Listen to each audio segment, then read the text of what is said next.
everybody. Thank you for joining me today. I am Joy Bailey, the mortgage boss, and today have a great topic to talk to you guys about. Are home prices and mortgage payments still affordable? Well, it depends, right? It depends on who you're asking. It depends on how do you define what's affordable. It depends on how many people in your household. It depends on so many different factors. So I want to talk about what are those factors and how do you determine what is or isn't affordable to you. So I pulled some data from Canopy Realtor Association, which is located here in Charlotte. And I pulled it for the entire Charlotte metro area. So I didn't want to just limit it to just Charlotte alone. I wanted to consider counties that are outside of Charlotte that may be a little bit more affordable or maybe a little bit more expensive than actually living within the Charlotte city limits. And so according to their numbers, the average sales price in July 2022 was $458,000. So let's talk about the definition of average. If you put everybody together, mix them all up, just about everybody was spending about $458,000 on their house in the month of July. The median, which would be if you take the absolute top number and the absolute bottom number and you just pick the person in the middle, that price was about $385,000. Okay? Well, what does that mean to you in terms of a payment? Is the payment affordable? Most of the time, if you're a first-time home buyer, you want to put down the least amount possible. So generally speaking, for someone with good credit and you're doing conventional loan, we could look at doing 3% down. And once I factor in property taxes, homeowners insurance, and mortgage insurance, that $458,000 home is going to have a payment of about $3,450 a month. The median price that I just talked about is about $500 cheaper at $2,900 a month. So I don't know, is that affordable? Let's talk about it. So what is affordability? So the way that we define it in the mortgage world, generally, if you earn $30,000 a year, you can afford something that's about 2.5 to 3.5 times that in terms of a purchase price. If you earn $100,000 a year, maybe you could probably get away with a somewhat comfortable mortgage payment for a home that's going to be about maybe $350. If we look at that on a monthly income scale, which is what we use to qualify you, generally speaking, again, affordable is defined as going up to about 36% of your before tax income. So if somebody earns $10,000 a month, $3,600 a month is considered to be an affordable mortgage payment according to our standards, okay? And again, that is before taxes. So some things that you want to consider when you're talking about affordability is if you're talking about two people in a household. So for example, if you got an apartment and your 2-bedroom, 1,100 square foot apartment is costing you $1,700 a month, and your boo or your bae is, down the road at another apartment and y'all are like, oh, let's move in together. And that person is spending $1,700 on a 2-bedroom, 1,100 square foot house. Guess what you should not be expecting? A 4-bedroom, 2,200 square foot house to be $1,700 a month. Come on now. Y'all know that math don't math. Let's get serious, right? You got to start thinking and shifting your mindset that you all are joining assets together. So no, you will not be cutting your bills in half. We're going to be doubling. So $3,400 a month all of a sudden is not so bad when it comes to your housing because you're spending it individually in two separate households. Just something to consider. The other thing that I would like for you all to consider is percentages. I alluded to it a little bit earlier, but instead of, hey, Joy, so like I want this $400,000 house, and I was kind of thinking like I want my payment to be $1,500 a month. Whoa, wait a minute. Don't pause. You want what now? No. Let's not get fixated on the number, the dollar amount, because again, I promise you, I'm from Charlotte. I understand that these numbers will create some sticker shock. These are not numbers that we are used to in this area. It used to be back in the day, a $250,000 house, baby, it better be a basketball player on the street because that's going to get you a 5-bedroom brick house, all of that. And I completely get it. But that's not the situation today. So we got to shift our mindset. So when we start talking about percentages, when I used to teach school, I was earning about $3,700 a month, give or take a couple of dollars. My rent payment was about $950 a month. I did the math, and it's about 25% of my income at that time. That was considered to be affordable. So let's translate that to now. Just pretend, because we just pretending just for round numbers, that someone earns $10,000 a month, or two people earn $5,000 and $5,000 a month. $2,500 a month is not a bad mortgage payment all of a sudden. It's only 25% of their income. But wait, earlier, remember, let's rewind it back. I said 36% is still considered affordable according to the lender standards, right? What payment is that? $3,600 a month with that $10,000 a month salary, right?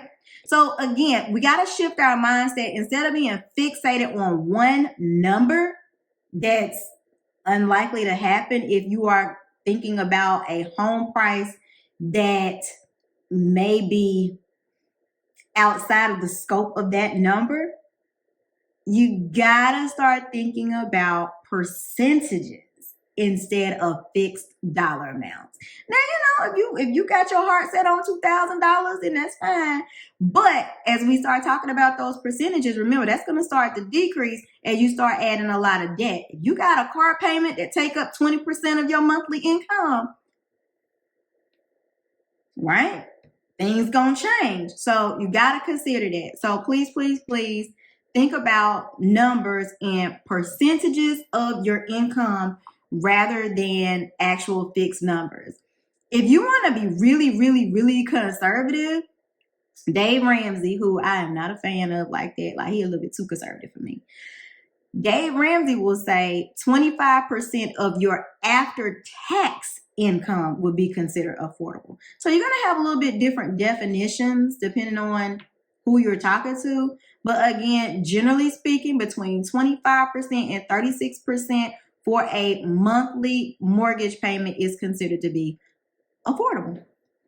So, how are we going for this number, Joy? I don't know. Let's talk about it. So your down payment can be larger.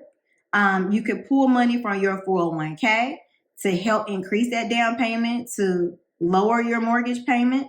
You can pull from stocks, all kind of liquid assets, get gift money to help with that. But to be honest, it's not going to make a huge, huge difference if you're not talking about, tens of thousands of dollars. I don't mean like, let me add a little $5,000 here.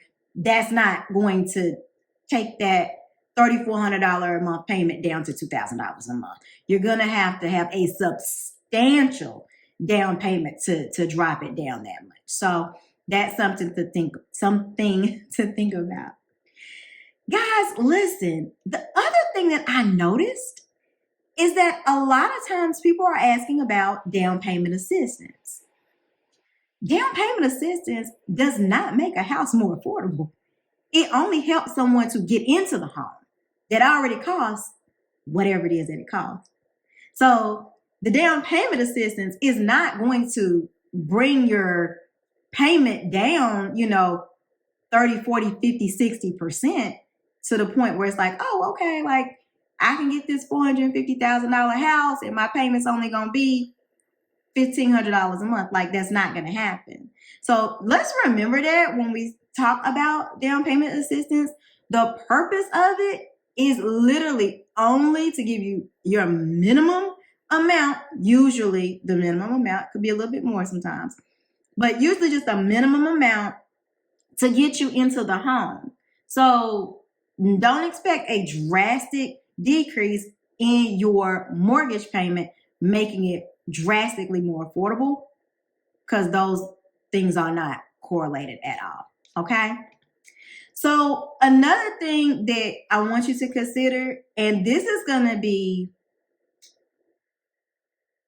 big. Y'all, as I said earlier, I used to teach school and I love my kids. When I say I love my kids, y'all, okay, so I taught 7th and 8th grade. Okay, I didn't say that. So I taught 7th and 8th grade language arts, and I love my kids. Oh my God, y'all. We still talk on Instagram. Like some of my kids now, like we hang out. They grown now, But I really, really, really like thoroughly enjoyed the children. But baby, that math, it wasn't mathing. It was not happening for me.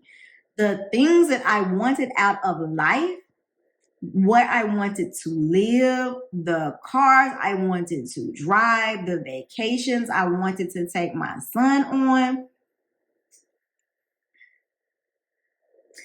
it was a no. It was a no.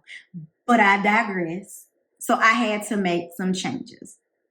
I had to evaluate, well, what can I do to attain that lifestyle that I want? And so the answer was, I needed to change jobs. I need to change careers, not just change jobs. So statistically speaking, according to an article from CNBC that was published August of 2022, the year-over-year increase in someone's salary from changing jobs was 10%, factoring in inflation. So after you count high gas prices and, chicken wings being $5 each or whatever, it is some ridiculous number. Once you factor all of that in, people were still getting 10% year over year. If you were making $100,000 at job A, you making at least $110,000 at job B. Okay? That is something that you want to think about. You want to consider when you are wanting to purchase a home. Am I going to be able to make more money where I am currently working? Am I going to be able to make more money in a short period of time where I am currently working? Believe it or not, some people, they will job hop. They will go from job A to job B, keep interviewing, but the price just went up. Yesterday's price is not today's price. Next job, please. And people will job hop until they get to their desired salary. That is a fact. This is Googleable information.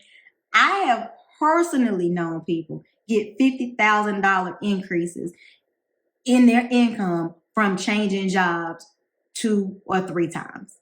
So again, as it pertains to home affordability, that may be something that you want to start to research and something that you may want to start thinking about, because honestly, I don't even know.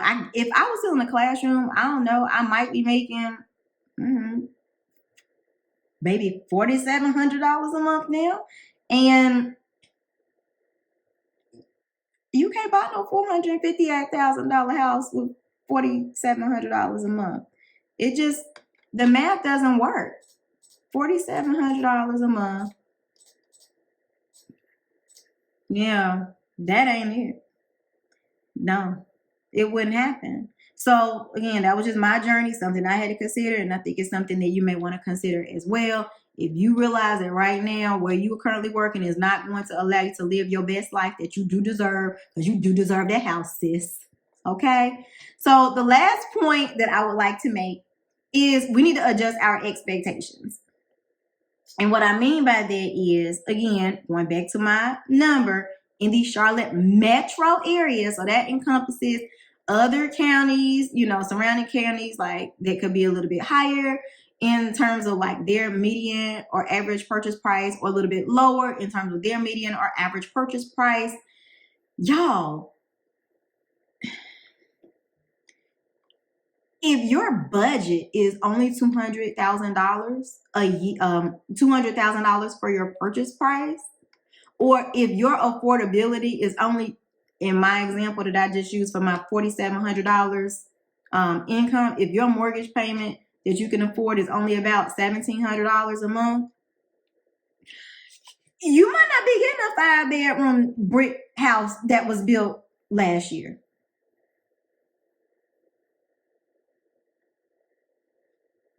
You got to adjust your expectations. You might have to move 45 minutes away, and instead of getting a 4 or 5 bedroom, get a 3 bedroom. Gotta adjust your expectations to match your budget. Otherwise, home ownership might not be for you at this time. So that's all I got. I ain't got no more. I hope y'all found this to be valuable information. If you would like more content like this, sometimes these little come to Jesus talks are helpful to people. I am more than happy to plan with you, talk to you about your scenario. All of my information will be linked below. Y'all, please, let me know, what are the home prices like in your area? Because I am licensed in multiple states, and we could chat about it, talk about it, and see what we could do to create a pathway to home ownership for you and your family. So thank y'all for watching. Bye.